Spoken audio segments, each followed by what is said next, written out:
నమస్తే శోభా Telugu TV news కి స్వాగతం. ఉప ముఖ్యమంత్రి పవన్ కళ్యాణ్ పై వివాదాస్పద వ్యాఖ్యలు చేసిన కేసులో అరెస్ట్ అయిన ప్రశ్న రావణ్ వ్యవహారంపై టీడీపీ ఎమ్మెల్యే కోటంరెడ్డి షాకింగ్ కామెంట్లు చేశారు. హిందూ దేవుళ్లు, పీఠాధిపతులపై మాటల దాడులు చేస్తున్న ప్రశ్న జోసెఫ్ రావణ్ ను జగన్ ఎలా సమర్థిస్తారని ప్రశ్నించారు. పవన్ కళ్యాణ్ పై వివాదాస్పద వ్యాఖ్యలు చేసిన కేసులో అరెస్ట్ అయిన ప్రశ్న రావణ్ వ్యవహారంపై TDP MLA Kotamreddy Sridhar shocking కామెంట్లు చేశారు. వెంటనే స్పందించి దయచేసి ఎవరు డిస్టర్బ్ చేయదమ్మా ప్లీజ్. అందరికీ నమస్కారం. ఈరోజు ఈ విలేకరుల సమావేశం నేను ఓ ఎమ్మెల్యేగా పెట్టడం లేదు. విన్న కులాలు, విన్న మతాలు ఉన్న భారతదేశంలో కులాలు మతాలు వేరైనా మనమంతా భారతీయులం, వేషం భాష ఏదైనా మనమంతా భారతీయులం అన్న భావనతో భిన్నత్వంలో ఏకత్వంలా ఒక వసుదైక కుటుంబంగా ముందుకు సాగే ఈ పవిత్ర భారతదేశంలో పుట్టిన భారతీయుడిగా మాట్లాడుతూ ఉన్నా. నేను మొదట భారతీయుడిని, ఆ తర్వాత హిందువుని. ఓ హిందూ ధర్మం నాకు చెప్పిన మాట పరమత సహనం. నా ధర్మం నాకు చెప్పిన మాట పరమత సహనం, పరమతాల మీద గౌరవం, పరమతాలకు అన్యాయం జరిగినా స్పందించాల్సిన లక్షణం, పరమతాలతో కలిసిమెలిసి సాగాల్సిన లక్షణం, అన్నిటికీ మించి మానవ సేవే మాధవ సేవ. ఇది నా హిందూ ధర్మం నాకు నేర్పింది. అందుకే నా హిందూ ధర్మం నాకు నేర్పినటువంటి ఆ యొక్క స్ఫూర్తితో గతంలో ముస్లిం సమాజానికి వ్యతిరేకంగా, ముస్లిం మత విశ్వాసాలకి వ్యతిరేకంగా మహమ్మద్ ప్రవక్త గారి మీద అనుచిత వ్యాఖ్యలు చేసినప్పుడు ఓ హిందువుగా, ఓ భారతీయుడిగా, ఓ హిందువుగా నా ధర్మం నాకు నేర్పించినట్లు నేను స్పందించా. ఆనాడు ముస్లిం సమాజానికి అండగా మహమ్మద్ ప్రవక్త గారి మీద చేసిన అనుచిత వ్యాఖ్యలకి నిరసనగా వీధుల్లోకి వచ్చి పోరాటం చేసిన విషయం మీకు అందరికి కూడా తెలుసు. అంతేకాదు క్రైస్తవులకు అన్యాయం జరిగిన నాడు క్రైస్తవుల మద్దతుగా వీధుల్లోకి వచ్చి పోరాటం చేసిన విషయాన్ని కూడా మీకు తెస్తూ ఉన్నా. మరి ఈనాడు నా హిందూ ధర్మం మీద దాడులు జరుగుతూ ఉంటే, నా హిందూ దేవుళ్ళని దూషిస్తూ ఉంటే, నా హిందూ మఠాధిపతుల్ని, పీఠాధిపతుల్ని ద్వేషిస్తూ ఉంటే, నా హిందూ పూజారుల్ని దుర్మార్గంగా దుర్భాషలాడుతూ ఉంటే, మరి ఆ దుర్భాషలాడే వ్యక్తుల్ని మాజీ ముఖ్యమంత్రి వైఎస్ఆర్ కాంగ్రెస్ పార్టీ రాష్ట్ర అధ్యక్షులు జగన్మోహన్ రెడ్డి గారు సమర్థిస్తూ ఉంటే స్పందించాల్సిన బాధ్యత నాకుంది. నా దేశం ఓ భగవద్గీత, నా దేశం పవిత్ర భావన గంగా, నా దేశం అగ్ని పునీత సీత, నా దేశం వేదాంత ఘోష, నా దేశం కరుణాంతరు జగన్ గారు వీళ్ళని అడుగుతూ ఉన్నా. ఈనాడు ప్రశ్న రావణ్ ఏదైతే ప్రశ్న జోసెఫ్ రావణ్ వారికి దేవుడి మీద నమ్మకం లేకపోవచ్చు, వారికే కాదు చాలా మందికి దేవుణ్ణి నమ్మాల్సిన అవసరం లేదని చెప్పని భావన ఉండొచ్చు నాస్తికులు అని చెప్పుకునే వ్యక్తులకి. కానీ దేవుళ్ళని నమ్ముతారా, దేవుళ్ళని నమ్మరా అది మీ ఇష్టం. కానీ దేవుళ్ళని తిట్టే అధికారం ఎవరికి ఎవరు ఇవ్వాల. దేవుళ్ళని నమ్ముతారా నమ్మరా అన్నది మీ ఇష్టం. కానీ దేవుళ్ళని ఉచ్చ నీచాలు మరిచి తిట్టే అధికారం, ఓ మత విశ్వాసాల్ని దెబ్బతీసే అధికారం మీకు ఎవరిచ్చారని చెప్పని ఈ మేధావుల ముసుగులో ఉన్నటువంటి నేతగాళ్ళని అడుగుతూ ఉన్నా. మేధావుల ముసుగులో ఉన్న నేతగాళ్ళారా, మీకు దేవుడు నమ్మొచ్చు నమ్మకపోవచ్చు, కానీ ఆ దేవుళ్ళని తిట్టే హక్కు మీకు ఎవరిచ్చారని చెప్పని అడుగుతూ ఉన్నా. ఆ మత విశ్వాసాల్ని దెబ్బతీసే హక్కు మీకు ఎవరిచ్చారని చెప్పని అడుగుతూ ఉన్నా. మరి అలాంటి వ్యక్తుల్ని జగన్మోహన్ రెడ్డి గారు మీరు ఎలా సమర్థిస్తారు, మీరు ఎలా వెనకేసుకొస్తారు? ఒక్కసారి సూటిగా స్పష్టంగా సమాధానం చెప్పాలని జగన్మోహన్ రెడ్డి గారిని కోరుతూ ఉన్నా. జగన్మోహన్ రెడ్డి గారు ఒక పక్క హే రామ్ అంటావు, మరో పక్క ప్రశ్న జోసెఫ్ రావణ్ని సమర్థిస్తావు. ఏమైంది జగన్ గారు మీకు? జగన్ గారు మీకేమైంది? ఒక పక్క హే రామ్ అంటూ మరో పక్క ప్రశ్న జోసెఫ్ రావణ్ని సమర్థిస్తున్నావే, ఏమైంది జగన్ గారు మీకు? బాధతో అడుగుతూ ఉన్నా. బాధతో అడుగుతూ ఉన్నా, ఏమైంది మీకు? మీరు ఎలా సమర్థిస్తారు? వాళ్ళు మాట్లాడిన మాటలు విన్నారా? ప్రశ్న జోసెఫ్ రావణ్ బంగ్లాదేశ్ లో ఉండే హిందువుల్ని లేకి ఆ తర్వాత మాట్లాడటం నా వల్ల కావడంలే. మీకు చూపిస్తా ఇక్కడ వారు మాట్లాడిన మాటలు. ఈ యొక్క పవిత్ర భారతదేశంలో శ్రీరామచంద్రుడిని ఆరాధ్య దైవంగా భావించే శ్రీరామచంద్రుడిని, సీతమ్మ తల్లిని, మన ఇతిహాసాలు అనేటువంటి మహాభారతాన్ని నీచాతి నీచంగా, ఘోరాతి ఘోరంగా ఆ యొక్క జోసెఫ్ రావణ్ మాట్లాడితే అలాంటి వ్యక్తిని మీరు ఎలా సమర్థిస్తారు? ఏదైతే హిందూ ధర్మాన్ని కాపాడేదానికి కూటమి సర్కార్ ప్రతిష్టాత్మకంగా భావిస్తున్న బీచ్ షాక్స్ విధానానికి వ్యతిరేకంగా విశాఖలో నిరసన జ్వాలలు మిన్నంటాయి.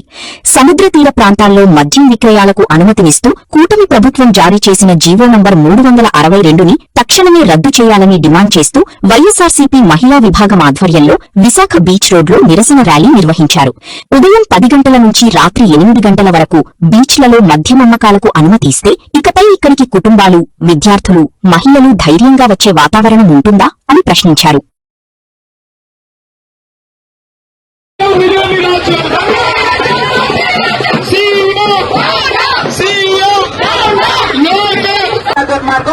దాన్ని మేము మా వైఎస్ఆర్ కాంగ్రెస్ పార్టీ వ్యతిరేకిస్తూ ఆ జీవో వెనక్కి తీసుకోవాలి అని కోరుకుంటూ ఈ మద్యం బాటిల్స్ అనే వాటిని ఇప్పుడు పగలకొట్టారు.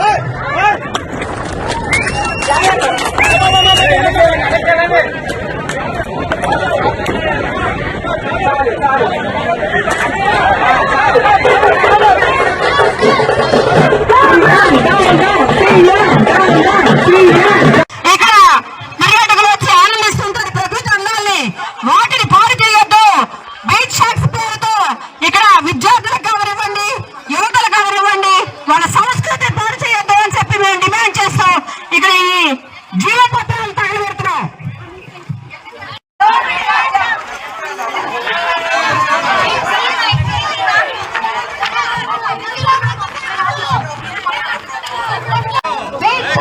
విశాఖపట్నం బీచ్ అనేది ఈ చుట్టుపక్కల ఉన్న ప్రజలకే కాదు, దేశంలో చాలా మంది పర్యాటకులు వస్తారు.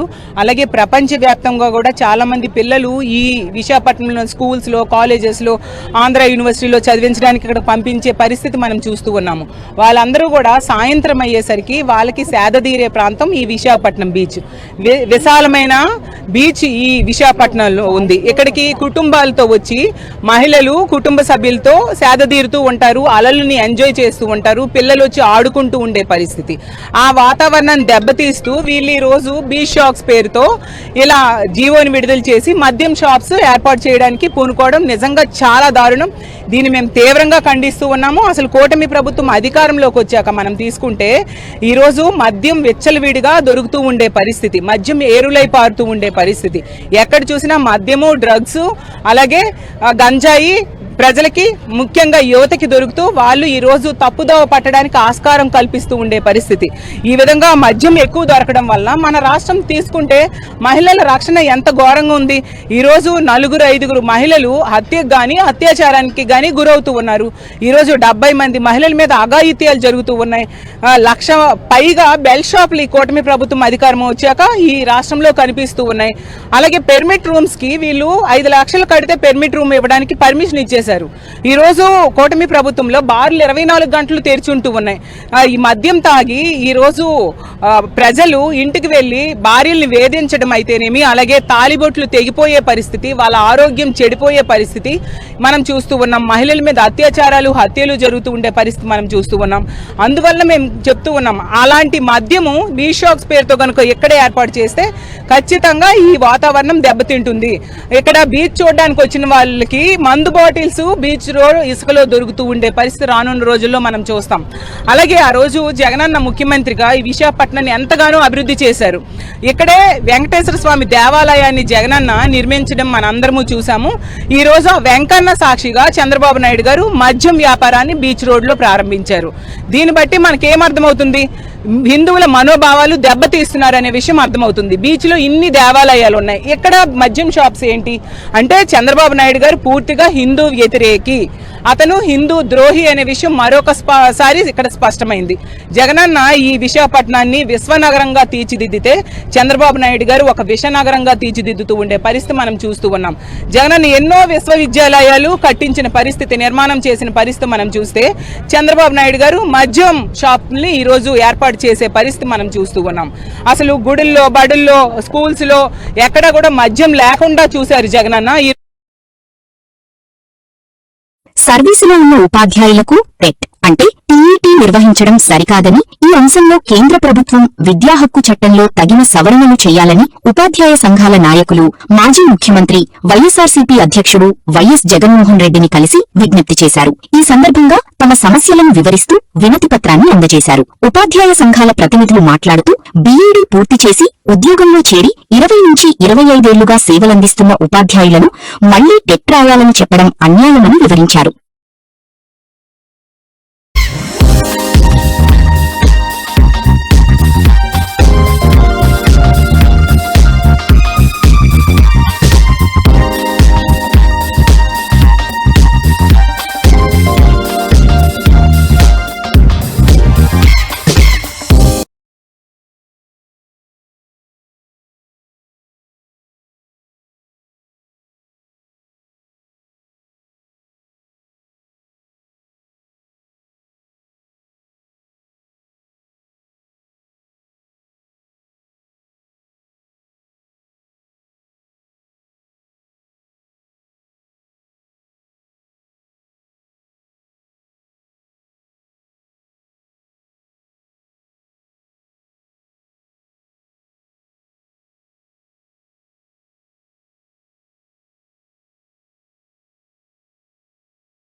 హరీష్ రావుతో కలిసి వెంటనే ఆసుపత్రికి చేరుకున్నారు.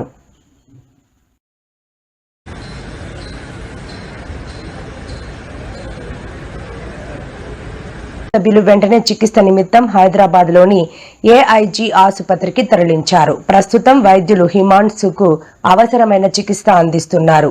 కుమారుడికి గాయమైందన్న సమాచారం అందుకున్న కేటీఆర్ బీఆర్ఎస్ సీనియర్ నేత టి హరీష్ రావుతో కలిసి వెంటనే ఆసుపత్రికి చేరుకున్నారు.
2-3 రోజుల్లో దేశమంతటా నైరుతి రుతుపవనాలు విస్తరిస్తాయని వాతావరణ శాఖ వెల్లడించింది. రాబోయే 3 రోజుల్లో తెలంగాణలో వర్షాలు కురిసే అవకాశముందని తెలిపింది. 50 నుండి 60 కిలోమీటర్ల వేగంతో ఈదురుగాలులు వీస్తాయని పేర్కొంది. ఈ నెల 10 వరకు వర్షాలు కొనసాగే అవకాశముందని తెలిపింది. అల్పపీడనం మరింత బలహీనపడే అవకాశముందని తెలంగాణ ప్రజలు అప్రమత్తంగా ఉండాలని సూచించింది.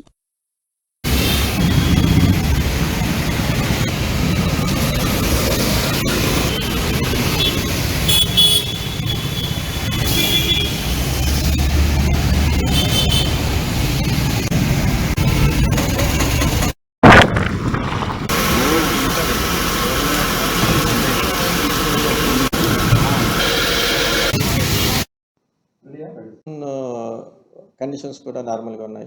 వీటన్నింటి ప్రభావం చేత రాష్ట్రంలో అయితే గ్రాడ్యువల్గా రైన్ఫాల్ యాక్టివిటీ అయితే డిక్రీజ్ అవుతుంది.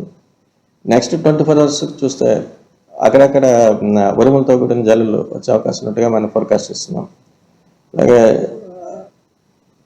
ఉన్నటువంటి మాన్సూన్ కండిషన్స్ చూస్తే తీరం మట్టికి బలమైన ఎదురుగాలు అయితే ఇంకా కంటిన్యూ అవుతున్నాయి. అలాగే గంటకి 35 నుంచి 45 కిలోమీటర్ల దాకా కూడా కంటిన్యూ అవుతున్నాయి. వీటి కారణం చేత తీరాంబడి ఉన్నటువంటి కంప్లీట్ ఆంధ్ర తీరాంబడి ఉన్నటువంటి మత్స్యకాలందరూ కూడా వేటకు వెళ్ళొద్దని చెప్తున్నాం. నెక్స్ట్ లాస్ట్ 24 అవర్స్ వరకు కూడా చూసినా కూడా ఒక మాస్టర్ వర్షాలు అక్కడక్కడ మన కోస్తా జిల్లాలో నమోదవడం జరిగింది. 1 to 3 సెంటీమీటర్స్ వరకు మ్యాక్సిమం రైన్ఫాల్ రికార్డ్ అయింది లాస్ట్ 24 అవర్స్లో. ఇది మా ప్రస్తుతం అనుకున్నటువంటి వెదర్ అప్డేట్. అంతే.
ఎవరు ఎత్తేసారు కిందికి? నువ్వు ఎత్తేసినావా అలా బాగా ఎత్తేసిందా?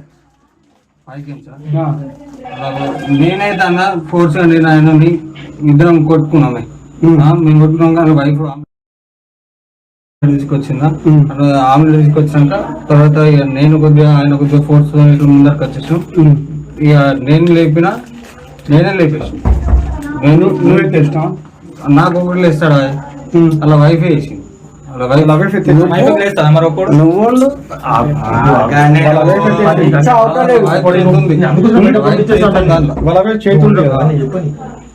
ఇదంతా ప్రీ ప్లాంటే కదా, ఇదంతా ప్రీ ప్లాంటే కదా. ఆమె ప్లాన్ నువ్వు ఏం చేయదు, ఆమె ప్లాన్ ఇదంతా తారీఖు వచ్చింది.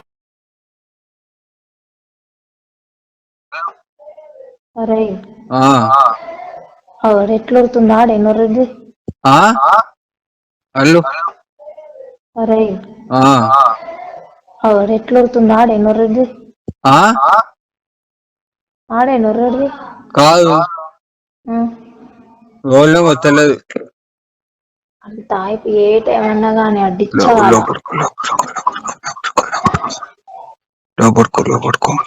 పోయినా చెప్పు.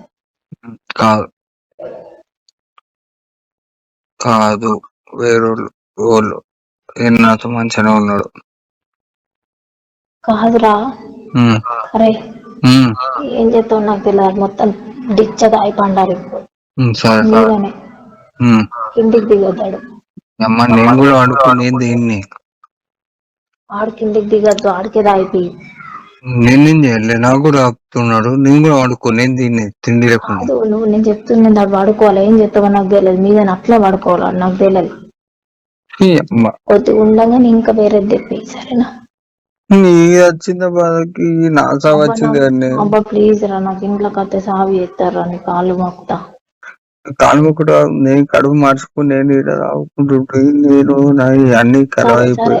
నేను చెప్తుండేంది, మొత్తం డిచ్ అన్ని వండాలి, మీరు కిందికి రావద్దు. Okay right. ఇంకా నువ్వు ఇంకా తెప్పి, సగం ఉండగా తెప్పి, ఆ, రైటా? ఉమ్, అడైతే కిందికి రావద్దు, నీదే బాధ్యత. Okay right. Right. Good night. ఆవిడ ఎట్లా వస్తుంది? ఆడే నొర్రెడ్ది, ఆడే నొర్రెడ్ది కాదు వాళ్ళేమో తెలియదు. అది తాయిపు ఏ టైం అన్నా కానీ అడ్డిచ్చవాలి. లోపడుకో పోయినా చెప్పు. కాదు వేరోళ్ళు వాళ్ళు నాతో మంచిగానే ఉన్నాడు. కాదురా, ఉమ్, అరే ఉమ్, ఏం చేస్తావు నాకు తెలియదు, మొత్తం డిచ్చ తాయి పండాలి ఇప్పుడు. సరే మీదనే ఉమ్. కిందికి దిగొద్దాడు.